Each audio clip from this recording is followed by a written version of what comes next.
Hi guys, welcome back to homemade cooking channel. இன்றைக்கி நாம் இந்த வீடியோவில் என்ன பார்க்க போகிறோன்னு பார்த்தீங்கன்னாக்கா, மலேசியன் முஸ்லீம் ஸ்டைலில் எப்படி ஒரு சூப்பரான ஃபிஷ் கிரேவி செய்யலாம் அப்படின்றது தான் இன்றைக்கி நான் உங்களோட ஷேர் பண்ணிக்க வந்திருக்கேன். வீடியோவை ஸ்கிப் பண்ணாமல் பாருங்கள் காய்ஸ். இந்த ஃபிஷ் கிரேவி ரொம்பவே நல்லாயிருக்கும். வாங்க இப்போ வீடியோக்குள்ளே போகலாம். இங்கே பார்த்தீங்கன்னா நான் 2 வவ்வால் மீன் எடுத்து வச்சுருக்கேன். கருப்பு வவ்வால். இதை நல்லா கழுவி சுத்தம் பண்ணி எடுத்துகிட்டு வந்துட்டேன். இந்த மாதிரி கீரலாக போட்டுக்கோங்க, அப்போ தான் மசாலா உள்ளே இறங்கும். இப்போது இதை நம்ம மேரினேட் பண்ணிடலாம். அதுக்காக உப்பு சேர்த்துக்கிறேன். அடுத்ததாக மஞ்சத்தூள் சேர்த்துக்கலாம்.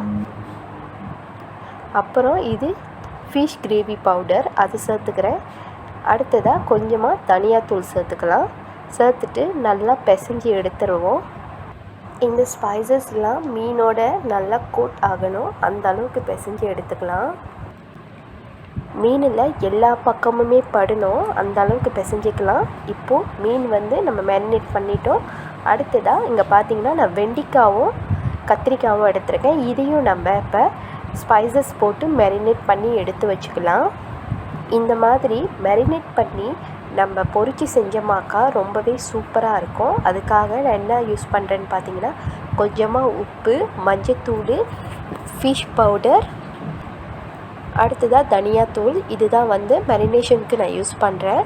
ஸோ இப்போது கத்திரிக்காவையும் எடுத்து வெண்டைக்காவோட நம்ம சேர்த்து நல்லா பிசைஞ்சு எடுத்துக்கலாம்.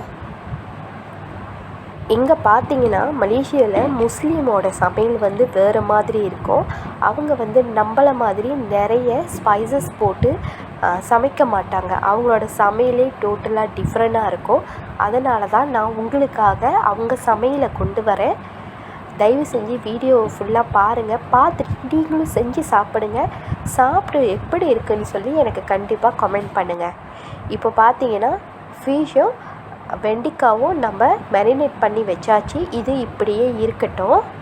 அடுத்ததாக இப்போது மசாலா நம்ம ரெடி பண்ணிடலாம். மசாலா ரெடி பண்ணுறதுக்கு என்னென்ன பொருள் தேவை அப்படின்றத வாங்க பார்க்கலாம். இங்கே பார்த்தீங்கன்னா ஒரு சின்ன துண்டு இஞ்சி ஸ்லைஸ் பண்ணி எடுத்திருக்கேன். இது என்னன்னு பார்த்தீங்கன்னா பச்சை மஞ்சள். இங்கே உள்ள முஸ்லீம் நிறைய பச்சை மஞ்சள் தான் யூஸ் பண்ணுவாங்க. ஸோ அதுக்காக எடுத்திருக்கேன். தக்காளி பழம், கருவேப்பிலை, பூண்டு எடுத்திருக்கேன். அடுத்ததாக சின்ன வெங்காயம் தான் யூஸ் பண்ணுறேன். பெரிய வெங்காயம் இந்த கிரேவிக்கு யூஸ் பண்ணக்கூடாது. இங்கே பார்த்திங்கன்னா தேங்காய் பூ ஒரு சின்ன கப்பு, பட்டை மிளகாய் அரைச்சது எடுத்திருக்கேன். இப்போது அடுத்ததாக புளியும் எடுத்துக்கலாம். புளி நம்ம தண்ணியில் கரைச்சி ஊற வச்சுருவோம். அடுத்ததாக இந்த மசாலா அரைக்கிறப்ப இந்த புளி தண்ணியை நம்ம சேர்த்து மசாலா அரைக்கணும். இவங்களோட சமையல் பார்த்திங்கன்னா டோட்டலாகவே டிஃப்ரெண்ட்டாக இருக்கும். இந்தியன் சமையல் மாதிரி இவங்களோட இருக்காது.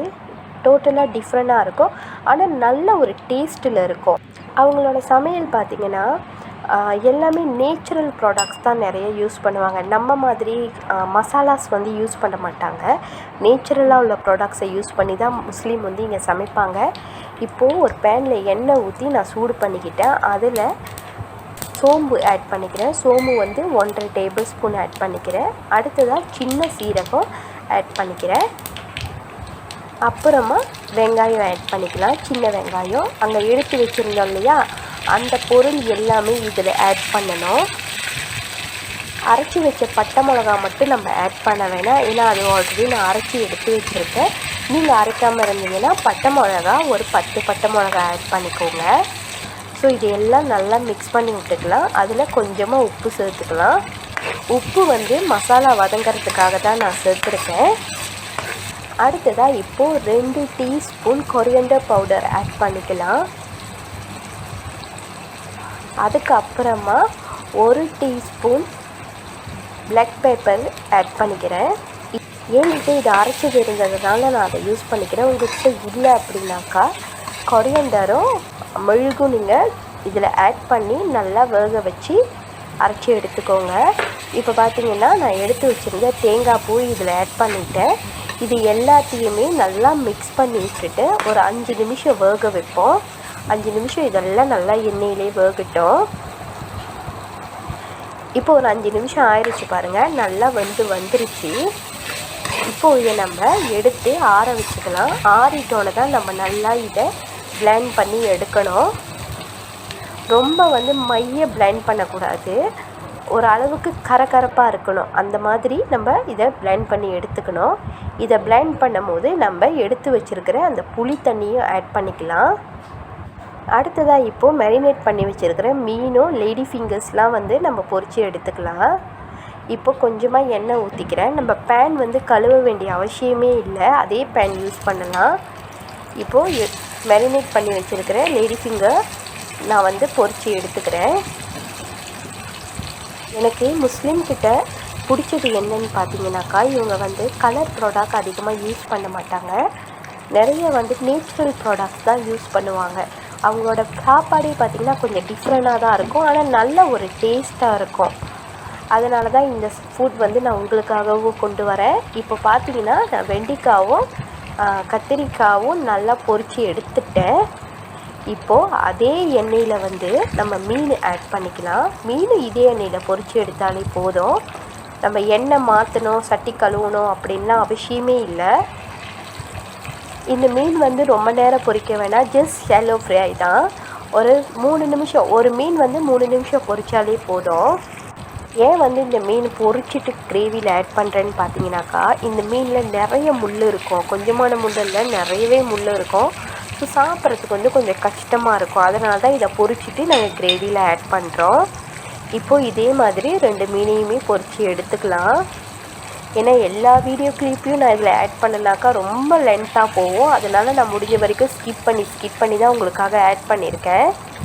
இப்போ பார்த்திங்கன்னா மீனும் வெண்டைக்காவும் நல்லா பொரித்து எடுத்தாச்சு. இது இப்படியே இருக்கட்டும், மசாலா போயிட்டு அரைச்சி எடுத்துகிட்டு வந்துடுறேன். இப்போது மசாலாவும் நல்லா அரைச்சி எடுத்துகிட்டு வந்தாச்சு பாருங்கள். மசாலா சூப்பராகவே ரெடி பண்ணிட்டேன். இதுக்கு நான் புளி தண்ணி தான் யூஸ் பண்ணி இதை நல்லா அரைச்சி எடுத்துருக்கேன். இப்போது கிரேவி வைக்க தேவையான பொருள், பட்டை மிளகாய் எடுத்து வச்சுருக்கேன் பாருங்கள் அரைச்சது. இது 1 கப் தேங்காய் பால் எடுத்திருக்கேன்.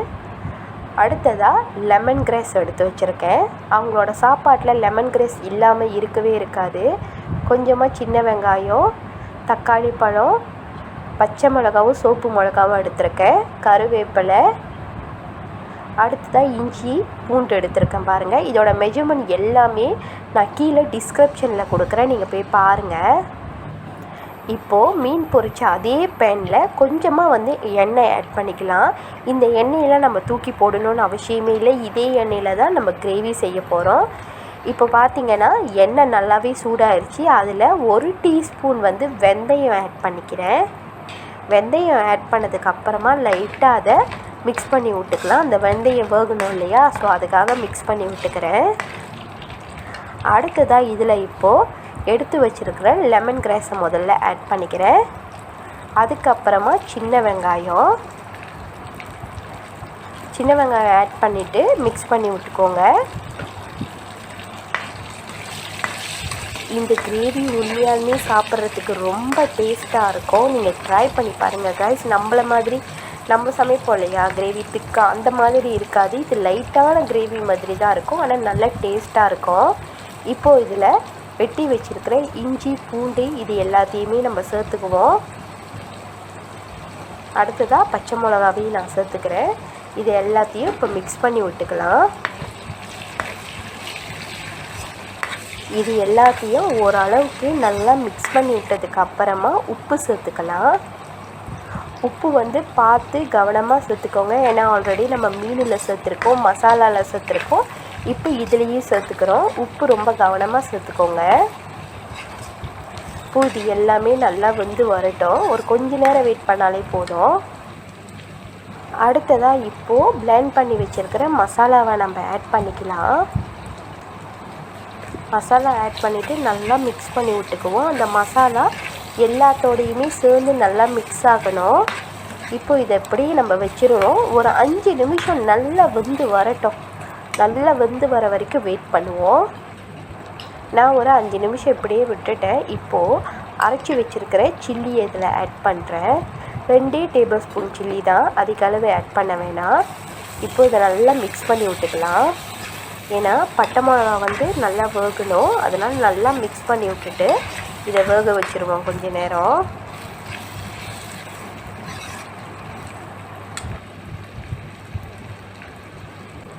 இப்போது ஒரு 5 நிமிஷம் ஆயிடுச்சு. நான் நல்லா அப்படியே விட்டுட்டேன் பாருங்கள்.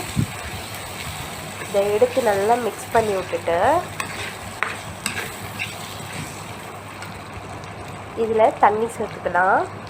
தண்ணி வந்து பார்த்திங்கன்னா நான் டோட்டலாகவே 500 ml தண்ணி தான் வந்து இதில் ஆட் பண்ணியிருக்கேன். இந்த கிரேவிக்கு அதிகமாக தண்ணி ஊற்றினா கிரேவி வந்து ரொம்ப வாட்டரையாக ஆயிரும். ஸோ அதனால் தண்ணி பார்த்து கணக்காக ஊற்றிக்கோங்க.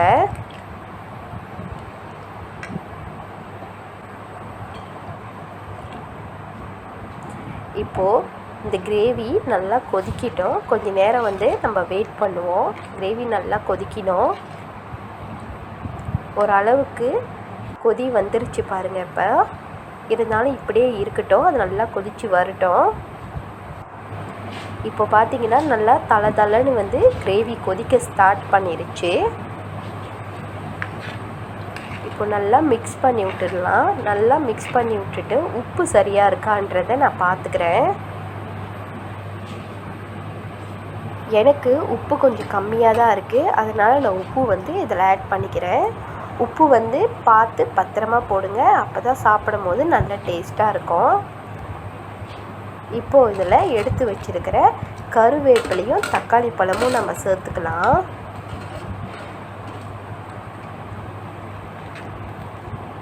சேர்த்துட்டு ஓரளவுக்கு நல்லா மிக்ஸ் பண்ணி விட்டுக்குவோம். கிரேவி பாருங்கள் கொதித்து எவ்வளோ திக்காக வந்துருச்சுன்னு. சூப்பராக இருக்குல்ல?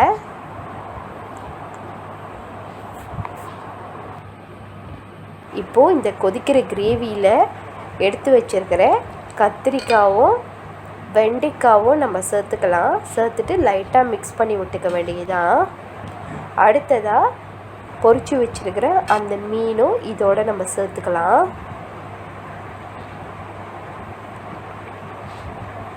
மீன் சேர்த்தாச்சு. ஒரு 5 நிமிஷம் நல்லா மூடி வச்சுருவோம். 5 நிமிஷத்துக்கு அப்புறம் பார்ப்போம் எப்படி இருக்குன்னு. அந்த மீனில் கிரேவி நல்லா இறங்கணும், அதனால தான் நான் மூடி வச்சுருக்கேன். இப்போது ஒரு 5 நிமிஷம் ஆயிடுச்சு பாருங்கள். நான் திறந்து காட்டுறேன். கிரேவி வந்து நல்லா தளன்னு கொதிக்குது. மீனெலாம் போட்டுட்டு நம்ம ரொம்ப வந்து மிக்ஸ் பண்ணக்கூடாது, மீனெல்லாம் உடஞ்சிரும். அதனால் லைட்டாக மிக்ஸ் பண்ணாலே போதும். இப்போது தேங்காய் பால் ஆட் பண்ணிக்கலாம். தேங்காய் பால் ஆட் பண்ணிவிட்டு தயவு செஞ்சு மிக்ஸ் பண்ணி விட்றாதீங்க, அப்படியே விட்டுருங்க. மிக்ஸ் பண்ணிங்கன்னாக்கா உங்களோட மீன் உடஞ்சிரும். அப்புறம் சாப்பிடும் போது மீன் முழு பீஸாக உங்களுக்கு கிடைக்காது. இப்போது அடுப்பை ஆஃப் பண்ணிடலாம். ஏன்னா தேங்காய் பால் ஊற்றிட்டு நம்ம ரொம்ப நேரம் சமைக்கக்கூடாது, அது ஹெல்த்துக்கு நல்லது கிடையாது. அதனால் நான் அடுப்பை ஆஃப் பண்ணிக்கிறேன். இப்போது ஒரு சுடு சாதத்தில் இந்த மீன் கிரேவியை வச்சு சாப்பிட்டா சூப்பர் டேஸ்ட்டில் இருக்கும் கைஸ். உண்மையாலுமே ரொம்ப அருமையாக இருக்கும். அவங்களோட கிரேவியே உங்களுக்கு பார்த்தாலே தெரியும் அது எவ்வளோ ஒரு ஹெல்த்தியாக கிரேவி செய்கிறோம் அப்படின்னு சொல்லிட்டு. இன்றைக்கி நான் உங்களோட ஷேர் பண்ணிக்கணும்னு நினச்ச வீடியோவை உங்களுக்காக நான் கொண்டு வந்திருக்கேன். வீடியோ ஃபுல்லாக பார்த்தோம் உங்கள் எல்லாருக்குமே என்னோடய மனமார்ந்த நன்றி. மறுபடியும் உங்களை ஒரு சூப்பரான சமையல் வீடியோவில் வந்து சந்திக்கிறேன். அது வரைக்கும் உங்கள் homemade cooking channel. Bye bye and take care guys.